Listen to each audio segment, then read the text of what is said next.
प्रिय मित्रों, नमस्कार। स्वागत है आप सभी का आपके अपने YouTube channel solution of sales research में। आज का यह वीडियो प्राचीन भारत के इतिहास का से संबंधित है, जिसमें हम लोग महाजनपद के बारे में पढ़ेंगे।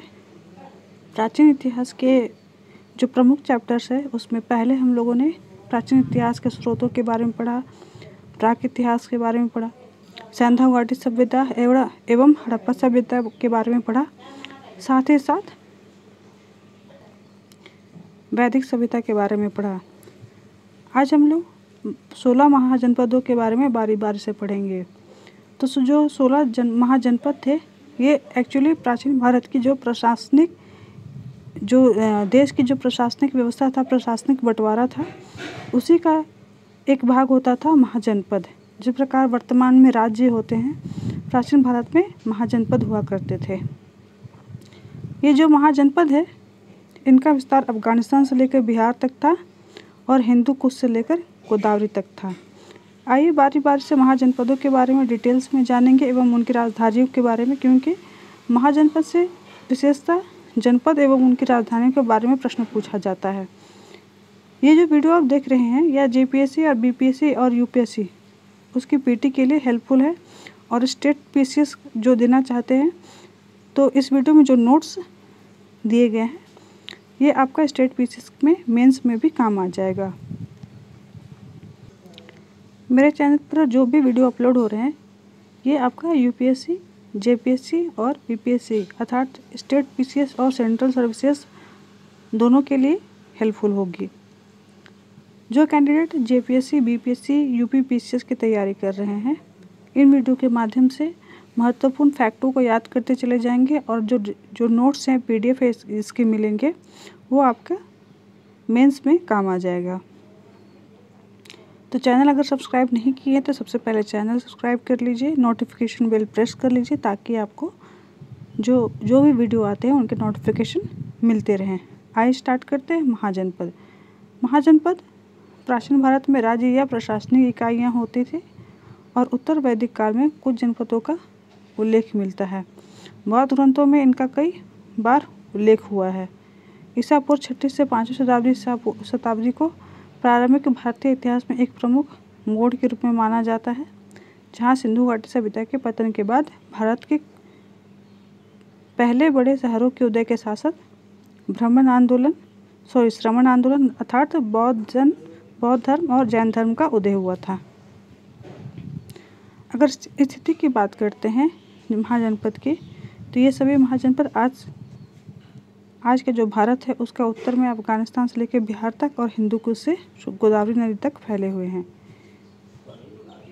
दीर्घ निकाय के महागोविंद सूत्र में भारत की आकृति का वर्णन करते हुए उसे उत्तर में आयताकार तथा दक्षिण में त्रिभुजाकार यानी एक बैलगाड़ी की तरह बताया गया है। बौद्ध निकायों में भारत को 5 भागों में वर्णित किया गया है। उत्तरापथ पश्चिमोत्तर भाग, मध्य देश, प्राची पूर्वी भाग, दक्षिणापथ तथा अपरांत पश्चिमी भाग का उल्लेख मिलता है। इससे इसी बात का भी प्रमाण मिलता है कि भारत की भौगोलिक एकता ईसा पूर्व 6वीं शताब्दी में ही परिकल्पित है। इसके अतिरिक्त जैन ग्रंथ भगवती सूत्र और सूत्रकृतांग, पाणिनि की अष्टाध्यायी, बौधायन धर्मसूत्र ईसा पूर्व 7वीं सदी में रचित और महाभारत में उपलब्ध जो जनपद सूची है, उनको अगर आप देखें तो पाएंगे कि उत्तर में हिमालय से लेकर कन्याकुमारी तक तथा पश्चिम में गांधार प्रदेश से लेकर पूर्व में असम तक का प्रदेश इन जनपदों से आच्छादित रहा है। कौटिल्य ने अपने एक चक्रवर्ती सम्राट के अंतर्गत संपूर्ण भारतवर्ष की राजनीतिक एकता के माध्यम से एक बृहत्तर संगठित भारत की कल्पना की थी। किसने की थी? कौटिल्य ने।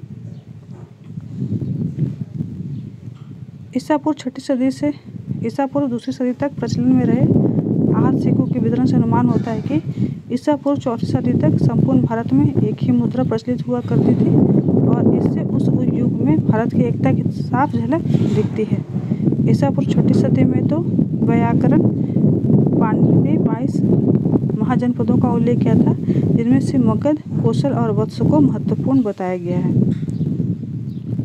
आरंभिक बौद्ध एवं जैन ग्रंथों में इनके बारे में सटीक जानकारी भी मिलती है। यद्यपि कुल 16 जनपदों का ही नाम मिलता है, पर यह नामकरण अलग अलग ग्रंथों में भिन्न भिन्न है। इतिहासकार के माने तो ये अंतर विभिन्न समय पर राजनीतिक परिस्थितियों के बदलने के कारण हुआ है और इसके अतिरिक्त इन सूचियों के निर्माताओं की जानकारी भी उनके भौगोलिक स्थिति से अलग अलग होती है।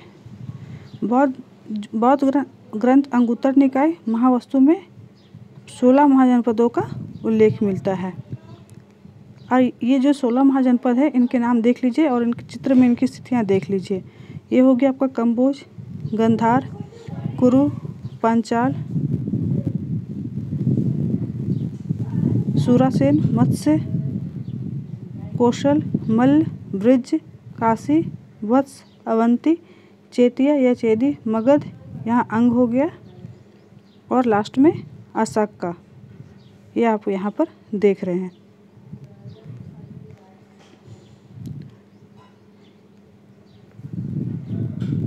सोलह महाजनपद जो कि बुद्ध के समय से इनकी सूची हमें प्राप्त होती है, उनमें इनकी नाम एवं राजधानियों को हम लोग आगे विस्तृत रूप से देखेंगे। सबसे पहले एक टेबल में हम लोग इनके नाम और राजधानियों को देख लेंगे। अंग की राजधानी चंपा थी, गांधार महाजनपद की राजधानी तक्षशिला थी, कंबोज की राजधानी हाटक थी, अशक या अश्मक की राजधानी पोतन या पोटली थी, वत्स की राजधानी कौशाम्बी थी, अवंती की राजधानी उज्जैनी या महिष्मती थी, सूरसेन की राजधानी मथुरा थी, चेदी की राजधानी मती थी, मल्ल की राजधानी कुशीनारा या पावा थी, कुरु की राजधानी इंद्रप्रस्थ थी, पांचाल की राजधानी कांपिल्य, मत्स्य की विराटनगर, वज्जी या वग्जी की विदेह एवं मिथिला, काशी की वाराणसी, कौशल की श्रावस्ती अथवा अयोध्या, मगध की गिरिव्रज या राजगिरी। अधिकतर राज्य विंध्य के उत्तर और उत्तर पूर्वी भारत में और उत्तर पश्चिमी सीमा से बिहार तक फैले थे। आप चित्र में इसकी स्थिति अभी जस्ट आप लोगों ने देखा है। ये देखिए उत्तरी क्षेत्र में ही अगर भारत को दो पार्ट में अगर आप बांटते हैं, ठीक है, तो अब ये पूरा उत्तरी इलाका और उत्तर पूर्वी इलाका में ही सारा कुछ आ जा रहा है। ठीक है, आइए अब देखते हैं बारी बारी से इनके बारे में। अंग जनपद यह सबसे पूर्व में स्थित जनपद था। इसके अंतर्गत आधुनिक मुंगेर, भागलपुर और जनपद शामिल है।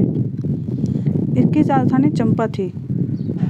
अंग की राजधानी चंपा थी। चंपा नदी अंग को मगध से अलग करती है थी और अंततः मगध ने इसे अपने राज्य में मिला लिया था। मगध, इसमें आधुनिक पटना तथा गया जिलों और शाहाबाद जिलों के हिस्से का समावेश होता है। मगध अंग और वत्स राज्यों के बीच स्थित है।